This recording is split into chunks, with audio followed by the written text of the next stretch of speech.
Missing man stuns town after they find out he's been burglarizing for 27 years.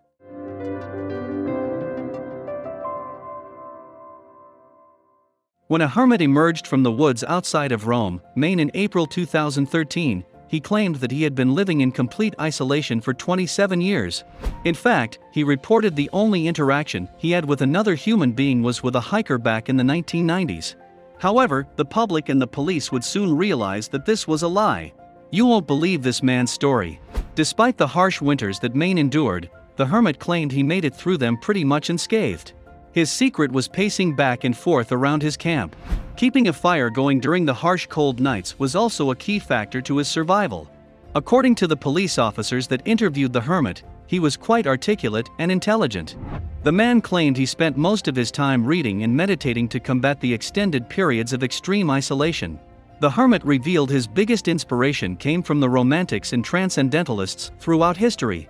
His favorite was Ralph Waldo Emerson, who spoke on the connection between the soul and nature, and the importance of respecting the world around you. It's complicated, the hermit said.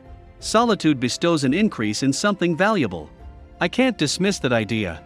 Solitude increased my perception. But when I applied my increased perception to myself, I lost my identity. There was no audience, no one to perform for. There was no need to define me. I became irrelevant. According to the hermit, his desires dropped away, and he didn't have any real drive or want for anything. He didn't even have a name. However, living in isolation did come at a cost, one that kept the hermit never truly free from the world and society. The hermit revealed he abandoned modern society in 1986. One of his neighbors revealed that the family believed he had run away to New York City. A missing persons report was never filed, and the police were never involved.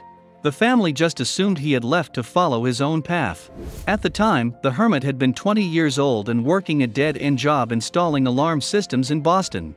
He intended to literally get lost in the woods, so he could never find his way back to society. At first, the hermit drove south until he hit Florida. However, he decided to head back north until he came to Maine. From there, he walked on foot into the wilderness, leaving behind everything he had known without telling a soul. With no clear direction of where to go, he wandered the woods, traversing swamps, mountains, and ridges. He finally found a spot that felt like home to him, and he decided to settle down and build a camp. The hermit's decision to come out of exile was not by choice. In fact, he was arrested for stealing from a camp for disabled adults and children.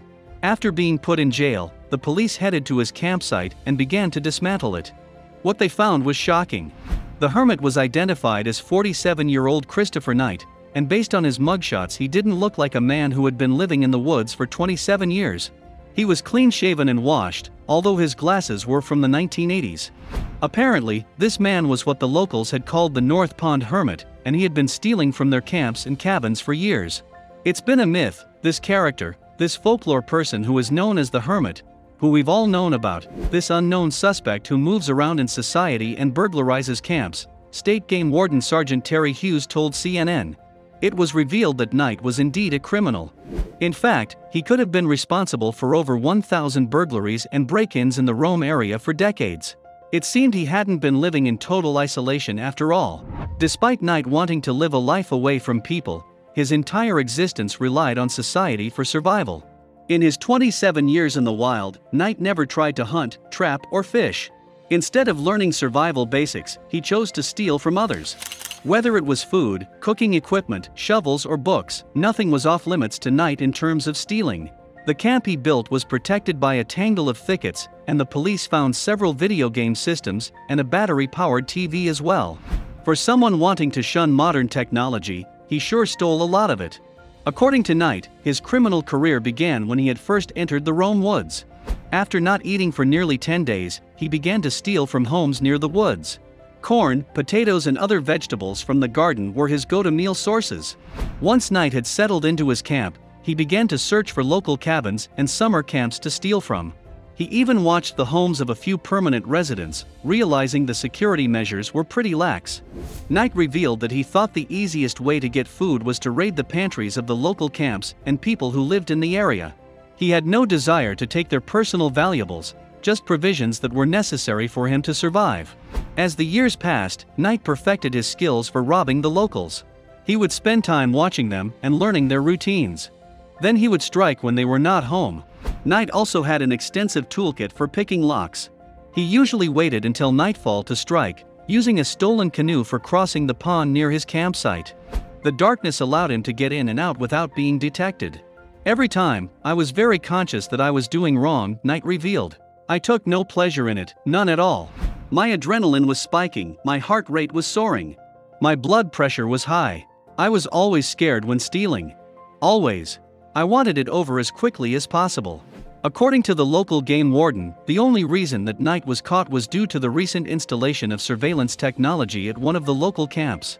Now, the crime spree of the North Pond Hermit would finally come to an end. Michael Finkel, a biographer and a photographer, took a deep interest in Knight. He documented the investigation and, despite Knight's crimes, felt for the man. I tend to feel warm about Knight, said Finkel in an interview with National Geographic in 2017. But it should not be forgotten that it wasn't just hamburgers and flashlights he stole. It was people's sense of security and peace of mind, things you cannot put a price tag on. After his arrest, Christopher Knight spent 7 months in jail for his crimes. After his release, he reunited with his brother and re-entered society. Today, he works with his brother and is trying to adapt to a normal life. At least the community in Maine will no longer have to worry about being burglarized.